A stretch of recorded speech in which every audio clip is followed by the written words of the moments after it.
อบออกหน้าออกไปหันไปนี่อยู่เลยภูมิต้านทานเล็กน้อยมันบ่หลายเนาะพี่น้องนอนอยู่ห้องหมอจะดิโตนขนาดเลยเนาะแบบว่าเราเฮ็ดใส่หมดบ่แม่นว่าน้อยเดียวไล่แนวไล่ยางแบบเอื้อนบ่อยากเว้ายาวแบบปลูกเฒ่าผู้แก่แบบว่าเว้าบ่มัก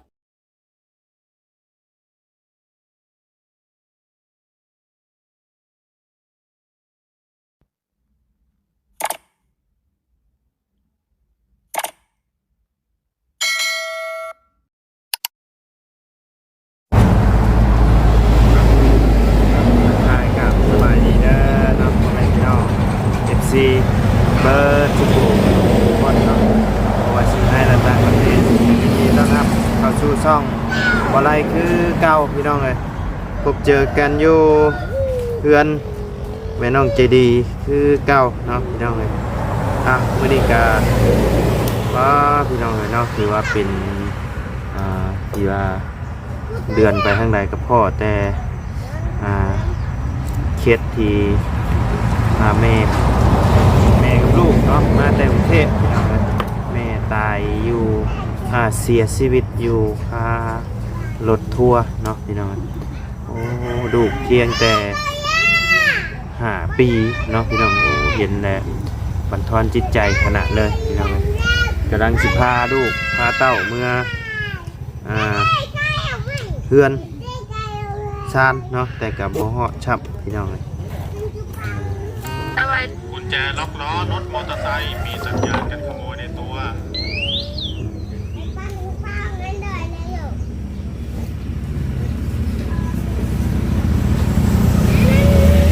โดนพี่น้อง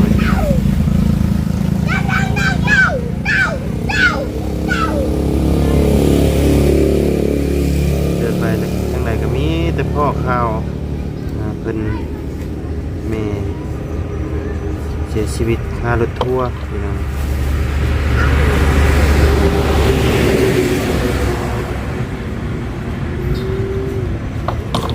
อยู่บ้าน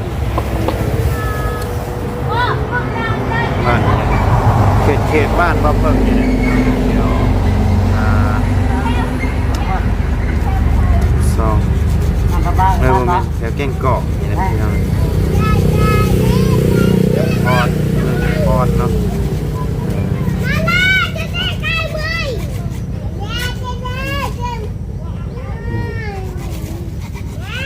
ทางนี้เห็ดยังทางนี้เหรอฮะเห็ดขาตั้งกล้องให้ใครน่ะเห็ดขาตั้งกล้องให้ประตูนสบายดีเด้อใช้เบิ่งดูหันหน้าว่าพี่รู้เห็ดในไหนน่ะหันออกมันบ่ออกมันแต่เจ้าจะเอายังมาใส่เจ้าจะหาน็อตมาใช่ไหมใส่แบบนี้ด้วยมันชิอยู่บ่มันอยู่หรือบ่จะตัดมันเองอ่ะ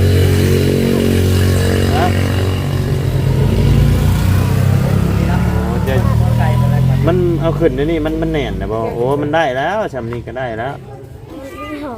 มันเบี้ยวบ่เป็นหันตรงเป็นเนาะจะเห็ดเนาะโอ้เพิ่นก็บ่ได้ขายแล้ว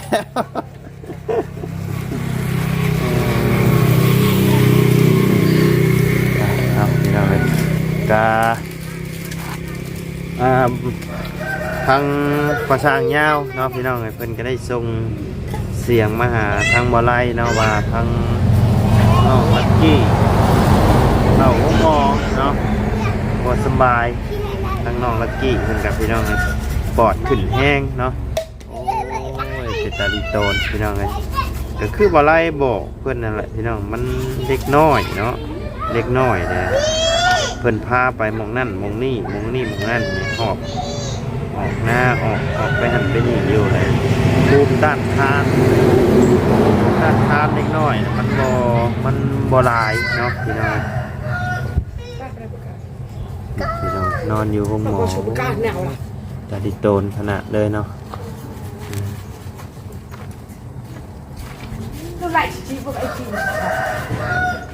คือฮู้ๆกันแล้วแหละเนาะพี่น้องทั้งเมียก็สร้างเพิ่นกะพอเพิ่มเพบๆเนาะก็พอได้ตู้เพิ่นนั่นแหละเนาะพี่น้องเอ้ยที่เพิ่นนั้นซอยเลี้ยงซอยเบิ่งซอยแยงเนาะกันบ่ได้ทั้งประตูกับเมียตู้เพิ่นนี่โอ้ถือว่าลำบากนะพี่น้องเอ้ยลำบากเนาะลำบากทางเมียประสางกับสุขเพิ่นนี่กันเนาะก่อนข่าวลูกก็ยังบ่เป็นพี่น้องแต่ว่าอยากได้ลูกเนาะกับบ่ติเพิ่นแหละพี่น้องบ่ติเนาะ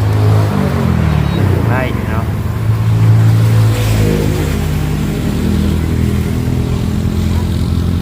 ประสานโทรมาว่าลูกชายเข้าหมอเด้อเพิ่นมาเนาะคือว่าแหละเนาะพาไปหม่องนั่นหม่องนี่กะภูมิต้านทาน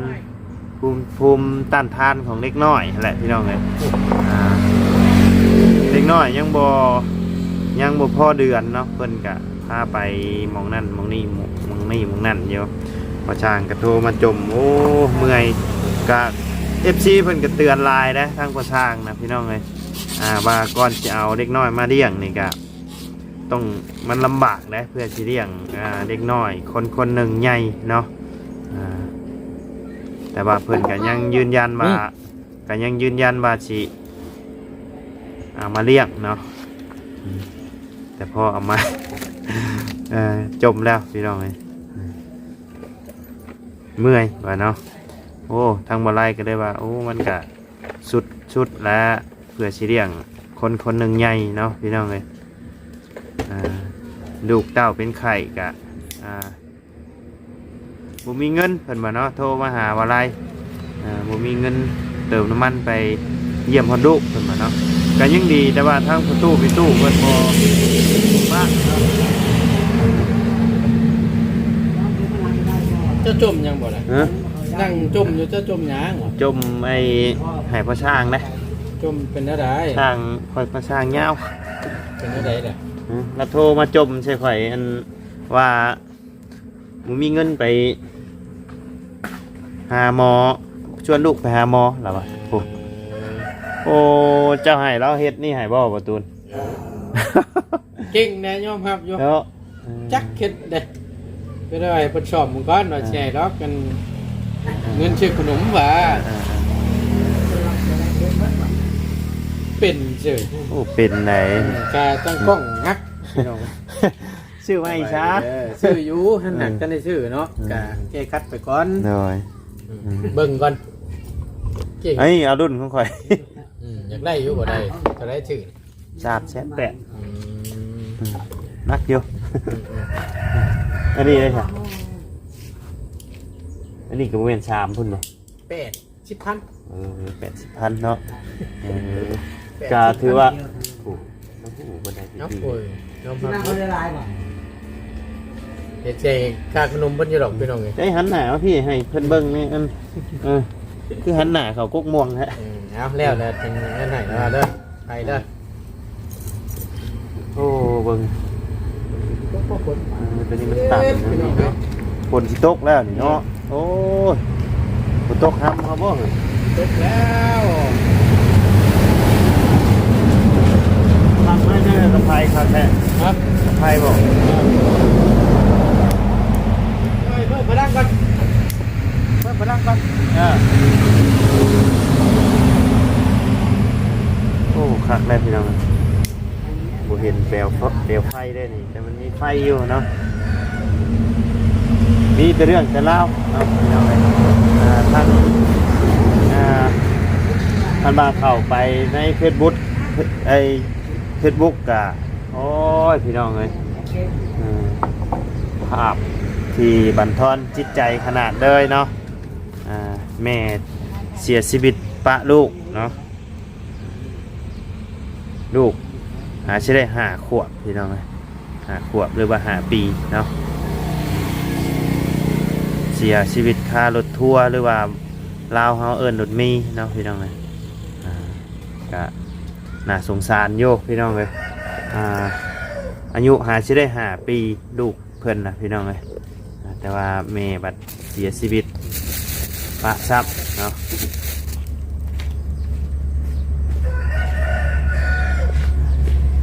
ก็เลยเอาจะแสดงความเสียใจนำครอบครัวที่เพิ่นสูญเสียเนาะ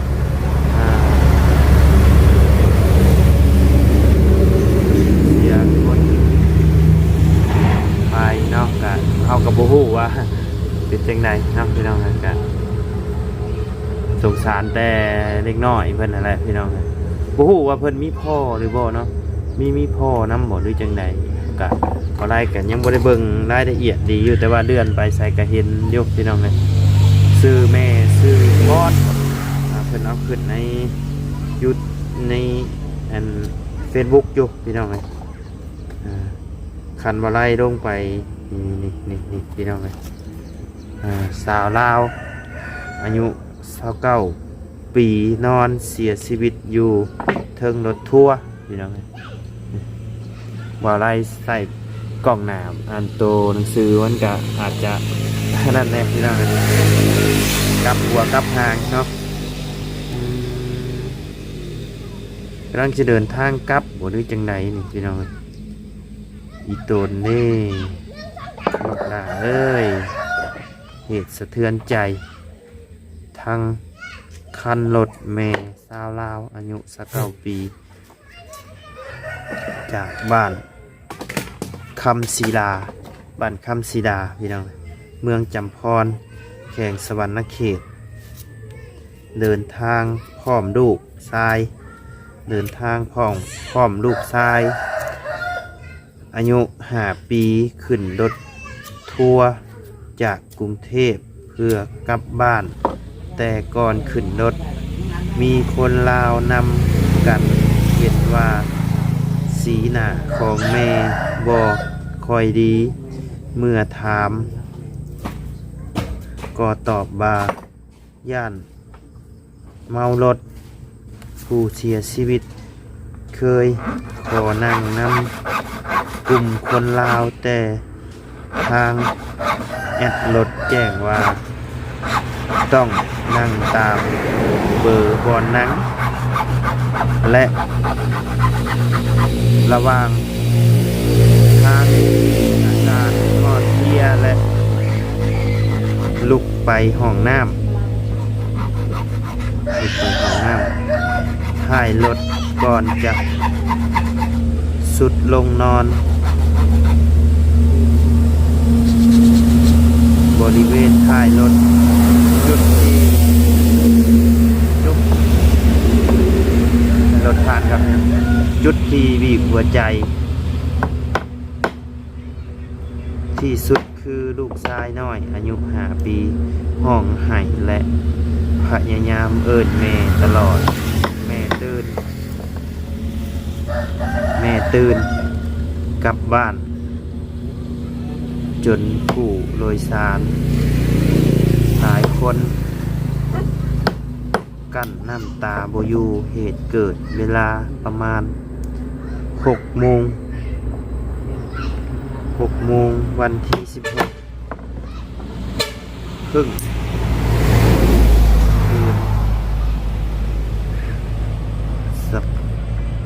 พฤษภาปี 2026อยู่สถานีขนส่งมุกดาหารประเทศไทยเจ้าหน้าที่ได้นำร่างทรงชันสูตรเพราะสาเหตุการเสียชีวิตยังบ่ชัดเจนขอแสดงความเสียใจเนาะประมาณนี้ก็ยังบ่ฮู้สาเหตุว่า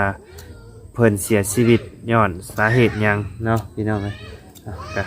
ขอแสดงความเสียใจนำครอบครัวผู้เสียชีวิตเนาะซื้อในบัตรสปอร์ตเพิ่นซื้อพรเนาะพี่น้องแต่เห็นแต่แม่กับลูกพี่น้องเลยพ่อนี่ ยังบ่เห็นเนาะเอากะเสียใจน้ำลายๆเนาะทั้งบ่ไล่กับพี่น้องเลยภาพที่มันทอนจิตใจขนาดเนาะพี่น้องเลยเอากะกลับมาทางนี้ก่อนวันนี้เนาะพี่น้องเลยกะเรื่องพ่อน้องใจดีและแม่น้องใจดีอีกครั้งหนึ่งเนาะพี่น้องเลยกะสิเข้าไปถามเพิ่นรายละเอียดอีกเทื่อนึงเนาะพี่น้องเลยว่าเลิกกันขาดบ่เอาแท้ๆบ่เนาะหรือจังใดแต่ว่าตอนนี้ทั้งพ่อน้องเจดีเพิ่นกะกลับแล้วพี่น้องกลับไปแล้วก็ยังเหลือแต่ทั้งแม่เพิ่นเนาะแม่เพิ่นก็บ่ได้ไปไสดอกเนาะก็กลับไปแล้วก็เดี๋ยวเข้าไปถามน้ำกันอีกเท่านึงเนาะพี่น้องเลยเรื่องราวสิเป็นอะไรก็รอติดตามรับชมน้ำกันเบิ่งเนาะพี่น้องเลยไปพี่น้องเลยเรียกเข้าไปหาทั้งแม่น้องเจดีเพิ่นลองเบิ่งเนาะพี่น้องเลยไปหวยมาทางนี้อีกเท่านึงก่อนพี่น้องเลยก่อนสิไปเนาะกล้าว่าได้บ่กล้าว่าได้บ่ได้เนาะ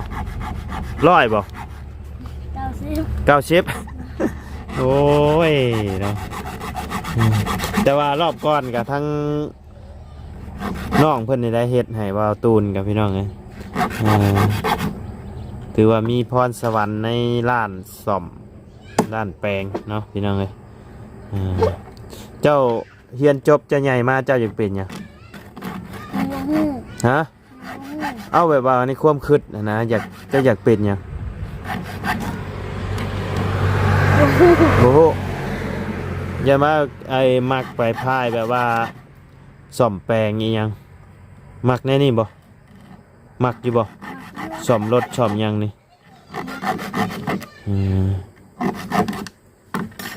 โอเคซะเดี๋ยวให้น้องเพิ่นเฮ็ดเบียกน้องเพิ่นก่อนซะเนาะไปสบายดีเด้อเนาะโอ้ยไปพี่น้องเดี๋ยวเข้าไปหาทั้งแม่น้องใจดีก่อนพี่น้องเอ้ยพี่น้องเอ้ยมืดผ้ามืดฝนมาแล้วบัดนี้เนาะฝนตกห้ามหัวได้นี่สบายดีเด้อนะเป็นจังไดเอ้ยเพิ่นเมื่อล่ะบ่เมื่อเลยเนาะเจ้าบ่ได้นอนอยู่นี่แต่ว่าเจ้าจะนอนอยู่แค่ขึ้นนอนอยู่พุ่นบ่ได้บ่เพื่อนบ่ได้ยังบ่ทันจำฮีดเลยยังบ่ทันจำฮีดนอนบ่ได้โอ้ต้องจำฮีดก่อนเนาะคันได้เงินจำแต่ก้อนได้นี่กะลุงเฮิมมาวานนี่จันลาวมาวานนี่กะให้ไปซื้อได้ชื่อไก่จำฮีดบ่เสียไก่หรือเสียหมูหรอไก่เนาะ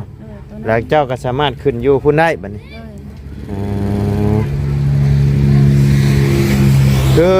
บ่เอาแล้วบัดนี้เนาะผู้นี้เนาะ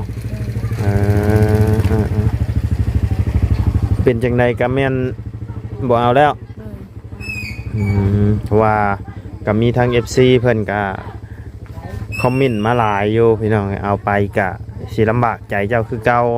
คนผู้เก่าก็คือเก่าเพิ่นน่ะเราเคยเสพยาเสพหยังบ่เราเสพยาบ่เสพยาเราสูบยาม่าเสพยาบ้าบ่เราได้เงินได้มีแต่เด่นไปกินนะนี่เนาะก็คือทางFCเพิ่นก็คอมเมนต์มาแหละพี่น้องแบบว่าทางผัวเจ้านี่ยังแบบว่าแต่งตัวแบบสไตล์วัยรุ่นยังโยหนะแบบยังบ่จักว่ายังบ่ฮู้ว่าตัวเองนี่อายุเท่าไรแล้วยังบ่จักฮู้จักว่าสร้างครอบสร้างครัวเนาะมันได้เงินหมดมันทึกใจเล่าในห้างแบบว่าไปกินน้ำเผาเป็นบ้วนกาทึกตาเล่ากับเงินกับแสน200,000หมดให้ผู้เช่าแบบว่ากินอาหารกินกับเมียกับว่าให้เลยแบบไม่ได้ว่ายังไม่อยากพิการนั้นอยากวางย่านอยากอยู่นำกันไปสุดท้ายปะกะเพื่อนเอาไผ่ เพิ่นอยู่เฮือนก็อยากเว้าอยากได้ผู้นั้นผู้นี้แล้วอยู่น้ำเจ้านะเว้าอยากได้ผู้นั้นผู้นี้โดยพ่อป้าไปก็บ่วิทย์ก็คือมาขอคืนดีคือเก่าเนาะให้อยู่เฮือนแม่เขาสิโอเค2เทื่อว่าให้อยู่งานอีกนะครับอยู่นำกันก็5เรื่อง5รายบัดพอเอาให้อภัยกลับมาก็เป็นคือเก่าเนาะมันโมเมนต์เธอนี่เธอเดียวเด้คันสมมุติว่าเจ้าเอามาพ่อแม่ลูกเจ้าก็สิลำบากใจอีกนะเพิ่นกับอีโตนเจ้าหั่นแหละจะดีหน้าบุญแล้วพอมาหน้าบุญแบบว่าเห็นว่าแม่ถูกนี่บ่แม่นว่าเข็ดช่างพอโดยแม่นอยู่นำกันก็บ่มีความสุขโดยกันคือข้าวกับพ่อแม่ความสุขกับพ่อคืนกับดีใจแหละโดยพ่อตัวเองแม่นนะคือน้องใจดีเพิ่นก็แบบทำเพิ่นก็พ่อกับแม่เลิกกันนี่โอ้ดีใจเพิ่นนะแม่สิบ่ได้ลำบากใจบ่ได้ทุกข์ใจหั่นนะแบบลูกตัวเองกับมันไม่ได้เลี้ยงลูกกับมันไม่ได้แพงละฉันไม่ได้ลูกเราเอาก็มีทาง FC ผู้ที่เพิ่นยังบ่ฮู้เพิ่นก็คอมเมนต์มาถามว่าน้องใจดีนี่เป็นพ่อเป็นลูกอ้ายเราผู้นี้แท้ๆบ่เป็นลูกแท้ๆลูกแท้ๆแต่เราบ่ได้เลี้ยงบ่ได้เราบ่ได้เลี้ยงเนาะแต่เราบ่ได้เลี้ยงกับญาติมันแพงจะดีกับแพงเท่ากันแบบว่าคืนเลยแบบว่าขันมาแหละหักแม่เนาะหักแม่หักลูกแบบแบบคือเก่านะมาลูกก็บ่ได้หักแม่ก็บ่ได้หักแต่นั่นจะดีกันแม่นนะเฮ็ดให้เด็กน้อยเห็นเนี่ยมันเป็นภาพติดตาเด้ได้เงินกับมันไม่ได้ให้จะดีได้อาหารกินกับมันไม่ได้แบบก็ขึ้นอื่นนะมันจนว่าลูกจะดีคือไม่ได้ลูกแต่ไม่ได้เลี้ยงเราใจเราแต่มีลูกเนี่ยเนี่ยจะกลับคืนเนาะโดยเนี่ยคือจะกลับคืนว่าจะดีนี่ลูกเราแท้โดยว่าคือว่าจักว่าเราว่าลูกว่าคือบ่ได้ลูกนั่นแต่ว่าตอนนี้ตัดสินใจดีแล้วคือโบกลับแล้วบัดนี้เนาะกะคันโบกลับกะดีนะเขากะเอาบางเทื่อเขาไปคบกับผู้อื่นอาจจะเพิ่นใจพาเขาสั่งครอบสั่งครัวอาจจะเป็นไปได้เนาะก็ขอให้บิดเบนบิดกรรมต่อกันเนาะเพราะว่ามันก็หลายเทื่อหลายที่หลายรอบหลายเต้าเลยฮะนะเอามาก็ลำบากใจพ่อแม่อีกอายชาวบ้านชาวเมืองเพิ่นอีกฮะนะแบบเครื่องในเฮือนนี่แบบว่าเราเฮ็ดใส่หมดบ่แม่นว่าน้อยเดียวลายแนวลายยางแบบบ่อยากเว้ายาวแบบปลูกเท่าผู้แก่แบบว่าเว้าบ่มักยากันนั่นแล้วเว้ายาวกะเล่ากะเที่ยงนี่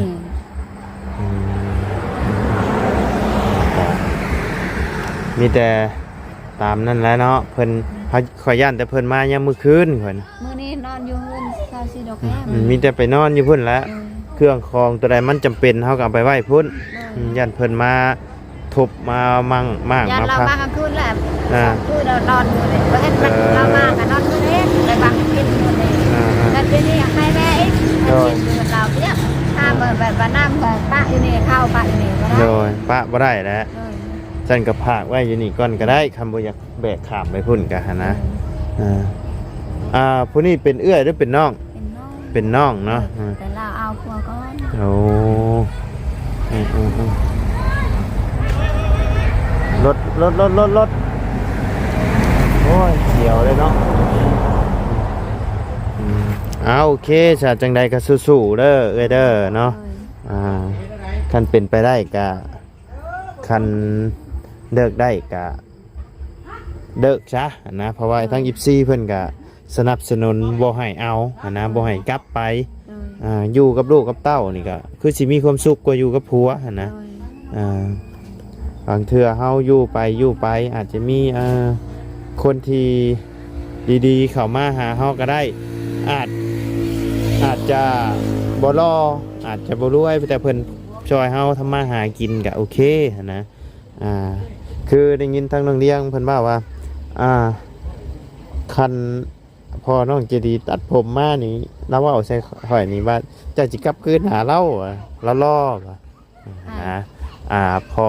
อน้องเจดีนะเพิ่นว่าคันเราไปตัดผมอย่างมานี่เราดอนี่เจ้าสิกลับหาเพิ่นว่า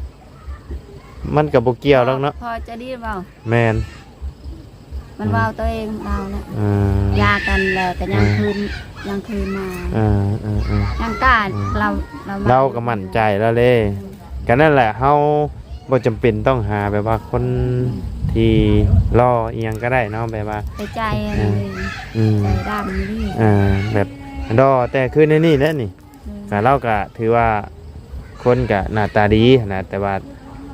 จิตใจมันบ่ได้นะเนาะป้าสามีแต่ว่ากลับก่อนเด้อฝนสิตกแหละมื้ออื่นมาหาใหม่โดยสบายดีเด้อเนาะป้าพี่น้องเอ้ยสำหรับคลิปนี้ร่ำลาได้เด้อพบเจอกันคลิปหน้าเนาะขอบคุณพ่อแม่พี่น้องใน FC เบิร์ดทุกคนเนาะที่เข้ามาติดตามนะครับชมทั้ง2บ่ไล่เนาะสำหรับคลิปนี้ร่ำลาแล้วพี่น้องสบายดีเด้อ